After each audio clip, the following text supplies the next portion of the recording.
This is day 17 of my 100 vlogs. So ಇವತ್ತು ಬೆಳಗ್ಗೆ ಬೇಗ ಎದ್ದೆ. ಇವತ್ತು ಎಕ್ಸಾಮ್ ಇತ್ತು, ಇವತ್ತು ಲಾಸ್ಟ್ ಸೆಕೆಂಡ್ ಎಕ್ಸಾಮ್.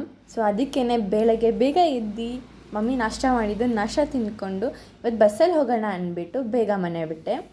ಆಮೇಲೆ ಬಸ್ ಬಂದಮೇಲೆ ಬಸ್ನ ಏರ್ಬಿಟ್ಟು ಆಮೇಲೆ ಟಿಕೆಟ್ ತೊಗೊಂಡು ಕಾಲೇಜ್ಗೆ ಹೋದೆ. ಎಕ್ಸಾಮ್ ಅಂತ ಹೇಳಿ ತುಂಬ ಭಯ ಆಯಿತು. ಸೊ ಕಾಲೇಜಲ್ಲೆಲ್ಲ ವೀಡಿಯೋ ರೆಕಾರ್ಡಿಂಗ್ಸ್ ಮಾಡಿಲ್ಲ.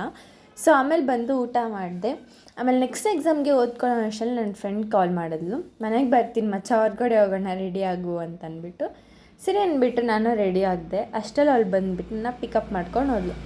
ಆಮೇಲೆ ಫುಲ್ ಎಂಜಾಯ್ ಮಾಡಿಕೊಂಡು ಮತ್ತೆ ವಾಪಸ್ ಮನೆಗೆ ಬಂದೆ. ಅಷ್ಟರಲ್ಲಿ ನಮ್ಮ ಮತ್ತು ನನ್ನ ತಮ್ಮ ಇದೇನೋ ಹೊಸ ಡಿಶ್ಶು ತಿನ್ನು ಅಂತ ಮಾಡಿದರು. So that's all for today. ಸಿಗುವ ನೆಕ್ಸ್ಟ್ ವ್ಲಾಗಲ್ಲಿ. ಅಲ್ಲಿವರೆಗೂ ನನ್ನ ಹಳೆ ವ್ಲಾಗ್ಸನ್ನ ನೋಡಿ, ಲೈಕ್ ಮಾಡಿ, ಸಬ್ಸ್ಕ್ರೈಬ್ ಮಾಡಿ, ಶೇರ್ ಮಾಡಿ. Thank you.